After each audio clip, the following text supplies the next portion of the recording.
Hai teman-teman, kami dari kelas MIPA 4, saya Devino Krisnayarnawan, nomor absen 8. Saya Peter Christian Setianto, nomor absen 28.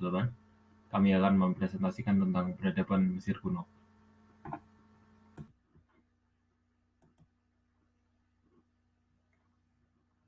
Mesir kuno.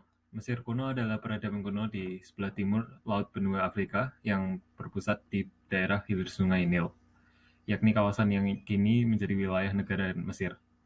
Peradaban ini dimulai dengan unifikasi Mesir Hulu dan Hilir sekitar 3150 sebelum Masehi dan selanjutnya berkembang selama kurang lebih 3 milenium.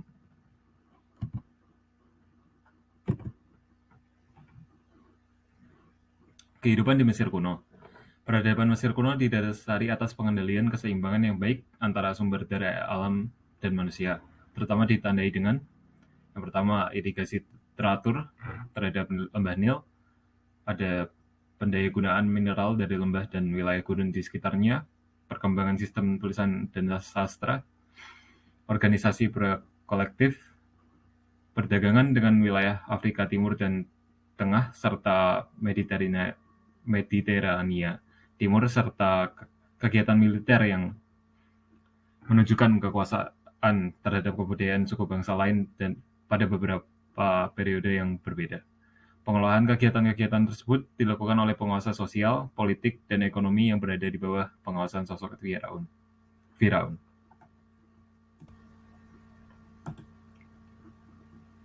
Selanjutnya kita akan bahas awal mula Mesir kuno, yaitu pada akhir masa Paleolitik, iklim di Afrika Utara menjadi semakin panas dan kering. Akibatnya penduduk di wilayah tersebut terpaksa berpusat di sepanjang Sungai Nil.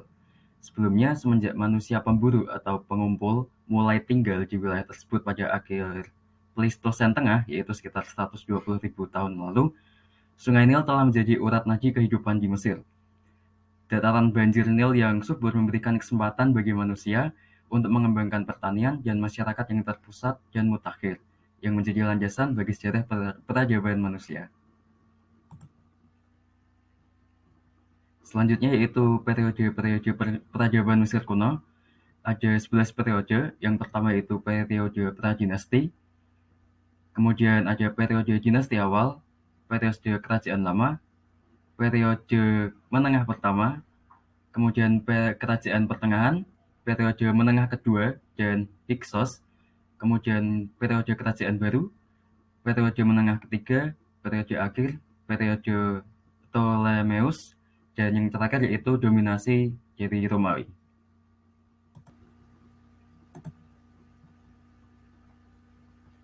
Yang pertama ada periode pradinasti. Pada periode pradinasti, iklim Mesir lebih subur daripada saat ini. Sebagian wilayah Mesir ditutupi oleh sabana berhutan dan dilalui oleh ungulata yang merumput. Perburuan merupakan salah satu mata pencarian utama oleh orang Mesir. Dan selain itu, pada periode ini banyak hewan yang didomestikasi. Sejak masa Negade I, orang Mesir pradinasti mengimpor obsidian dari Ethiopia untuk membentuk pedang dan benda lain yang terbuat dari flake. Setelah sekitar 1000 tahun, peradaban Nagadet berkembang dari masyarakat pertanian yang kecil menjadi peradaban yang kuat.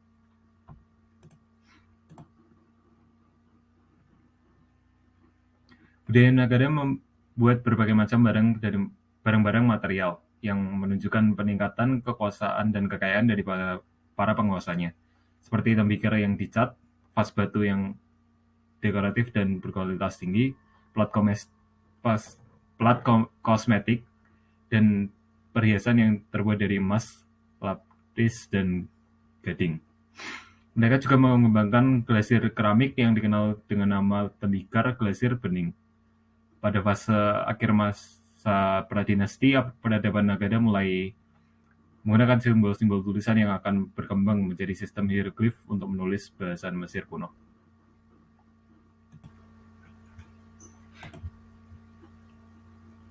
Selanjutnya yang kedua yaitu periode dinasti awal. Pendeta Mesir pada abad ke-3 sebelum Masehi, Manetho mengelompokkan garis keturunan Fir'aun yang panjang dari Menes ke masanya menjadi 30 dinasti. Sistem ini masih digunakan hingga hari ini. Ia memilih untuk memulai sejarah resminya melalui raja yang bernama Meni atau Menes dalam bahasa Yunani, yang dipercaya telah menyatukan kerajaan Mesir Hulu dan Hilir sekitar tahun 3200 sebelum Masehi. Transisi menuju negara kesatuan yang sejatinya berlangsung lebih bertahap, berbeda dengan apa yang ditulis oleh penulis-penulis Mesir kuno, dan tidak ada catatan kontemporer mengenai Menes. Beberapa ahli kini meyakini bahwa figur Menes mungkin merupakan Narmer yang digambarkan mengenakan tanda kebesaran kerajaan pada pelat Narmer yang merupakan simbol unifikasi.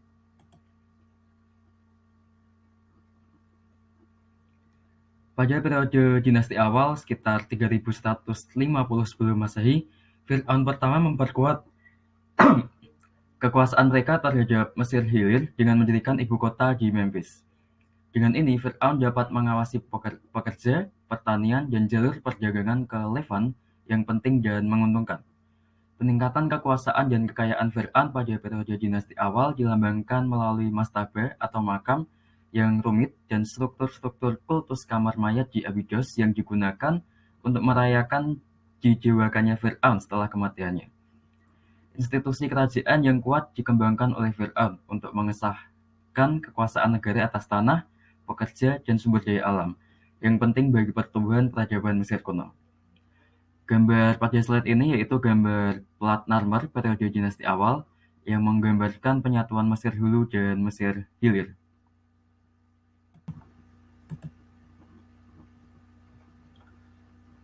Berikutnya ada periode kerajaan lama. Periode ini dimulai dengan dinasti ketiga Firaun. Dilanjut dengan pembangunan piramida sekitar tahun 2630 sebelum Masehi. Raja Djoser dari dinasti ketiga meminta Imhotep, seorang arsitek, pendeta, dan tabib untuk merancang monumen penguburan untuknya. Piramida bertingkat di Saqqara dekat Memphis. Pembangunan piramida Mesir mencapai puncaknya dengan dibangunnya piramida agung di Giza. Di pinggiran kota Kairo, dibangun Khufu yang memerintah dari tahun 2589 hingga 2566 sebelum Masehi. Kondisi surplus sumber daya. Firaun memegang kekuasaan mutlak dan memberikan pemerintahan pusat yang stabil. Kerajaan tidak menghadapi ancaman serius dari luar negeri dan kampanye militer yang sukses di negara-negara asing seperti Nubia, Libya, dan Libya menambah kemampuan ekonominya. Periode kerajaan lama berakhir dengan kekacauan. Selama dinasti kelima dan keenam, kekayaan raja terus berkurang dan sebagiannya karena biaya pembangunan piramida yang sangat besar. Dan kekuatan absolutnya goyah menghadapi pengaruh yang tumbuh dari kaum bangsawan dan imamat yang bertumbuh di sekitarnya. Dewa Matahari atau Ra atau Re, setelah kematian Raja Pepi II dari dinasti ke-6 yang memerintah selama sekitar 94 tahun, periode kerajaan lama berakhir dengan kekacauan.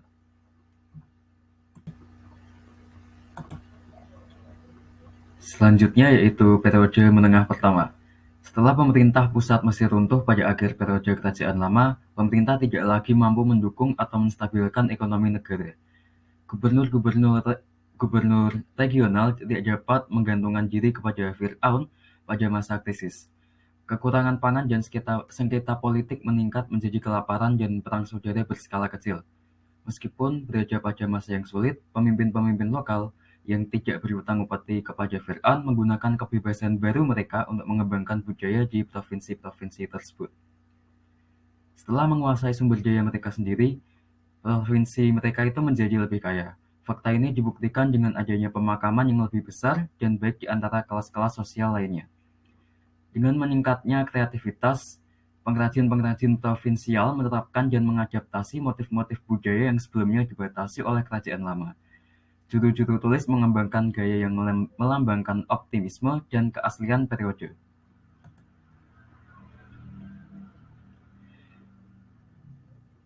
Bebas dari kesetiaan kepada Fir'aun, pemimpin-pemimpin lokal mulai berebut kekuasaan. Pada 2160 sebelum Masehi, penguasa-penguasa di Herakleopolis menguasai Mesir Hilir, sementara keluarga Intef di Tebes mengambil alih Mesir Hulu. Dengan berkembangnya kekuatan Intef serta perluasan kekuasaan mereka ke utara, maka pertempuran antara kedua dinasti sudah tak terhindarkan lagi. Sekitar tahun 2055 sebelum Masehi, tentara Tebes di bawah pimpinan Nebepetri Mentuhotep II berhasil mengalahkan penguasa Herakleopolis, menyatukan kembali kedua negeri, dan memulai periode Renaissance budaya dan ekonomi yang dikenal sebagai Kerajaan Pertengahan.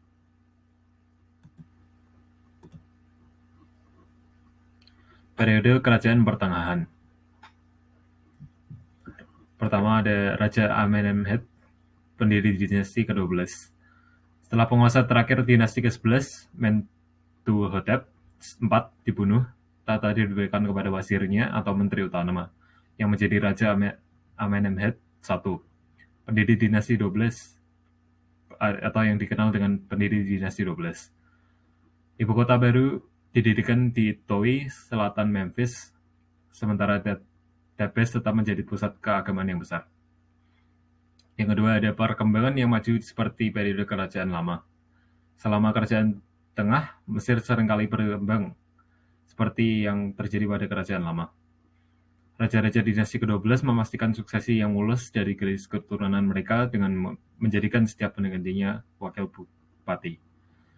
Sebuah kebiasaan yang dimulai dengan Amenemhet I. Adanya proyek pembangunan termasuk benteng militer dan pertambangan, dan kembali ke pembangunan piramida dalam tradisi kerajaan lama.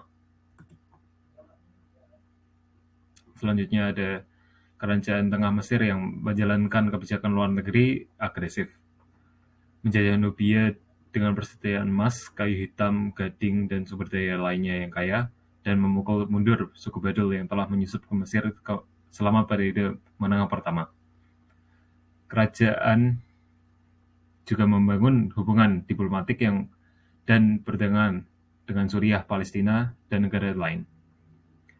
Lalu kerajaan tengah mencapai puncaknya di bawah Amenemhet III yang memerintah pada tahun 1842 sampai 1797 sebelum Masehi. Penurunannya dimulai di bawah Amenemhet IV pada tahun 1798 sampai 1790 sebelum Masehi dan berlanjut di bawah saudara perempuan dan walinya, Ratu Sobek Neferu, yang memerintah tahun 1789 sampai 1786 sebelum Masehi, yang merupakan penguasa wanita pertama Mesir dan penguasa terakhir di dinasti ke-12.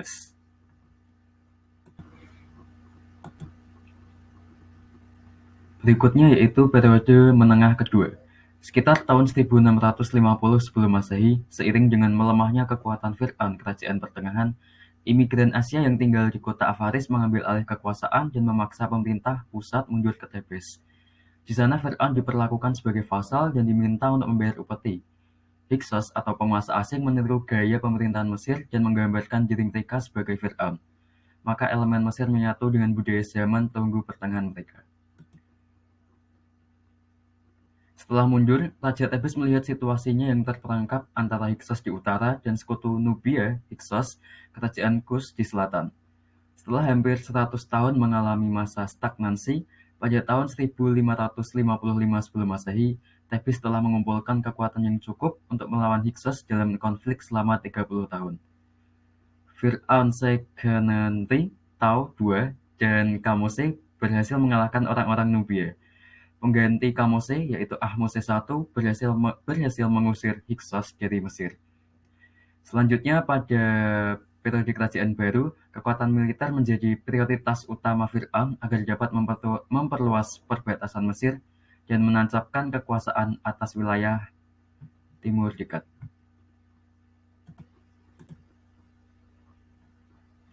Selanjutnya, periode kerajaan baru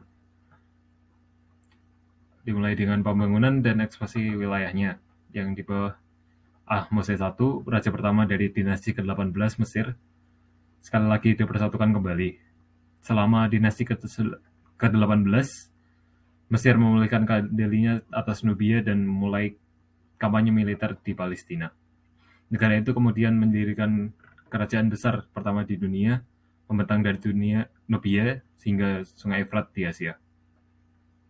Yang kedua, Amenhotep IV yang kontroversial. Sekitar tahun 1350 sebelum Masehi, stabilitas kerajaan baru terancam ketika Amenhotep IV naik tahta dan melakukan reformasi yang radikal dan kacau.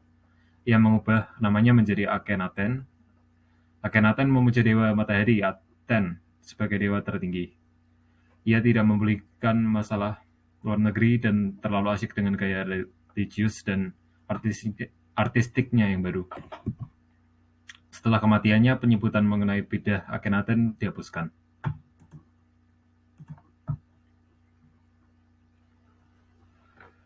Semua penguasa kerajaan baru, kecuali Akhenaton, dimakamkan di kuburan batu yang dalam dan bukan piramida di Lembah Para Raja, sebuah situs pemakaman di tepi barat Sungai Nil di seberang Tebes.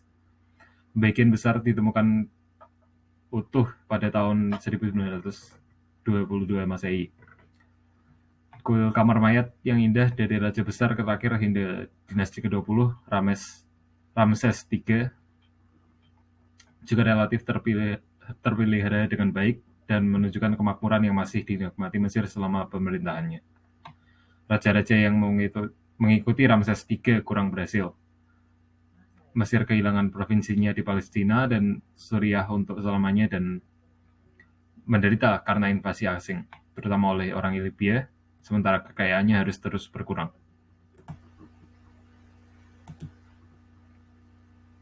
Selanjutnya yaitu periode menengah ketiga. Setelah kematian Fir'aun Ramses XI tahun 1078 sebelum Masehi, Mendes mengambil alih kekuasaan Mesir Utara. Ia berkuasa di kota Tanis, sementara itu wilayah selatan dikuasai oleh pendeta-pendeta agung Amun di Tebes, yang hanya mengakui nama Mendes saja. Pada masa ini, orang-orang Libya telah menetap di Delta Barat, dan kepala-kepala suku penetap tersebut mulai meningkatkan otonomi mereka. Pangeran-pangeran Libya mengambil alih Delta di bawah pimpinan Soseng I pada tahun 945 sebelum Masehi. Mereka lalu mendirikan dinasti Bubastid yang akan berkuasa selama 200 tahun. Soseng juga mengambil alih Mesir Selatan dengan menempatkan keluarganya dalam posisi kependetaan yang penting. Pada tahun 730 sebelum Masehi, orang-orang Libya dari barat memecahkan kesatuan politik Mesir kuno.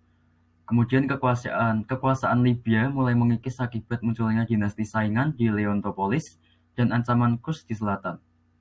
Sekitar tahun 727 sebelum Masehi, Raja Kurs Pie menyerbu ke arah utara. Ia berhasil menguasai Tebes dan Delta.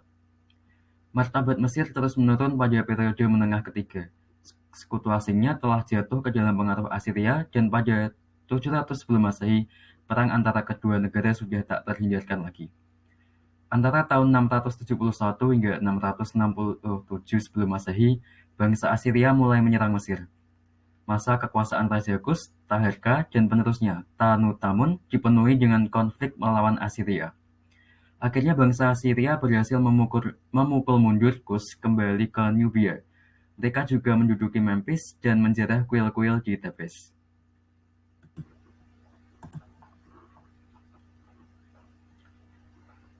Selanjutnya, periode akhir. Dengan tiadanya rencana pendudukan permanen, bangsa Assyria menyerahkan kekuasaan Mesir pada vasal-vasal yang dikenal sebagai Raja-Raja Sais dari dinasti ke-26. Pada tahun 653 sebelum Masehi, Raja Sais Samtik I berhasil mengusir bangsa Assyria dengan bantuan tentara bayaran dari Yunani yang direkrut untuk membentuk angkatan laut bernama Mesir. Selanjutnya, pengaruh Yunani meluas dengan cepat. Kota Naukratis menjadi tempat tinggal orang-orang Yunani di Delta. Di bawah Raja-Raja Sais, Mesir mengalami kebangkitan singkat ekonomi dan budaya. Dan sayangnya pada tahun 525 sebelum Masehi, bangsa Persia yang dipimpin oleh Kambises II mulai menaklukkan terhadap Mesir. Mereka berhasil menangkap Firaun Psamtik III dalam pertempuran di Pelusium. Kambises II lalu mengambil alih gelar Firaun dan ia berkuasa dari kota Susa dan menyerahkan Mesir kepada seorang satrapi. Pemberontakan meletus pada abad ke-5 sebelum Masehi, tetapi tidak ada satupun yang berhasil mengusir bangsa Persia dari Mesir secara permanen. Setelah dikuasai Persia, Mesir digabungkan dengan Siprus dan Fenisia dalam satrapi ke-6 Kekaisaran Persia Achaemenid. Periode pertama kekuasaan Persia atas Mesir yang juga dikenal sebagai dinasti ke-27 berakhir pada tahun 402 sebelum Masehi. Dari 380 sampai 343 sebelum Masehi, dinasti ke-30 berkuasa sebagai dinasti asli terakhir Mesir. Restorasi singkat kekuasaan Persia kadang-kadang dikenal sebagai dinasti ke-31 dimulai dari tahun 343 sebelum Masehi. Namun pada 332 sebelum Masehi, penguasa Persia Mazakes menyerahkan Mesir kepada Alexander yang agung tanpa perlawanan.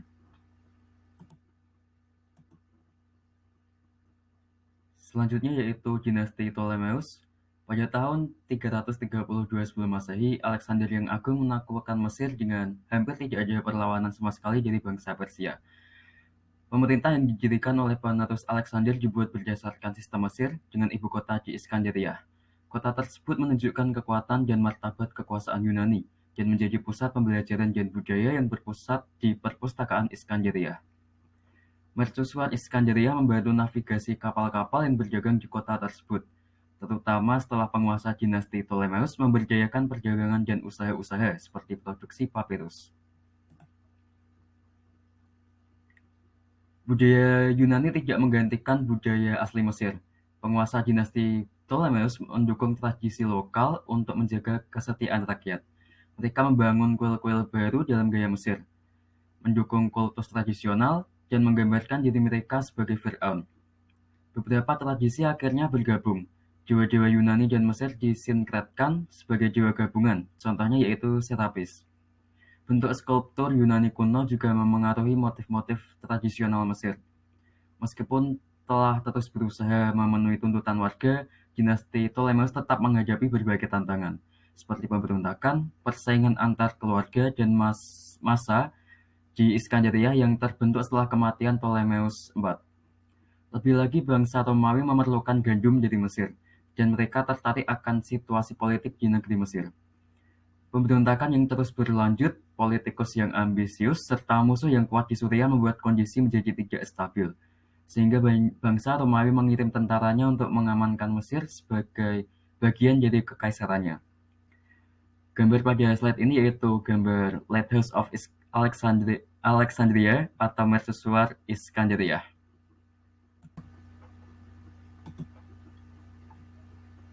Yang terakhir ada periode dominasi Romawi.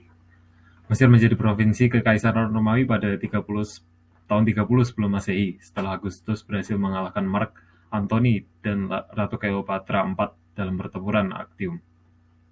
Romawi sangat memerlukan gandum dari Mesir, dan legium Romawi di bawah kekuasaan Praefectus yang ditunjuk oleh Kaisar memadamkan pemberontakan, yang memungut pajak yang besar serta mencegah serangan bandit.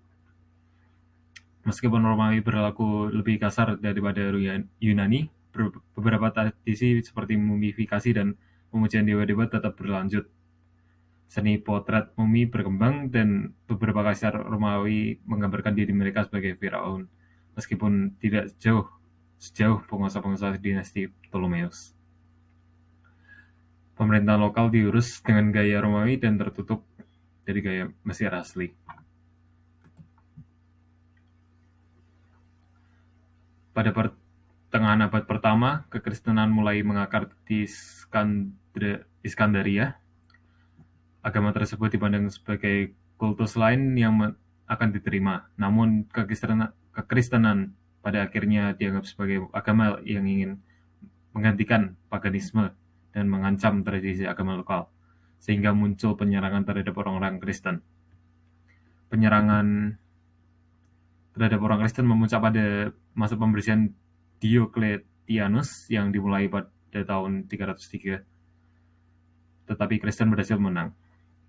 Pada tahun 391, Kaisar Kristen Theodosius memperkenalkan undang-undang yang melarang ritus-ritus pangan dan mengutuk kuil-kuil. Iskandaria menjadi latar kerusuhan anti-pangan yang terbesar. Akibatnya budaya pangan Mesir terus mengalami kejatuhan. Meskipun penduduk asli masih mampu menuturkan bahasa mereka, kemampuan untuk membaca hieroglif terus berkurang karena melemahnya peran pendeta kuil Mesir. Sementara itu kuil-kuil dialihfungsikan menjadi gereja dan ditinggalkan begitu saja.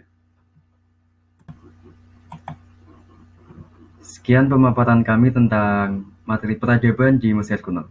Terima kasih. Terima kasih.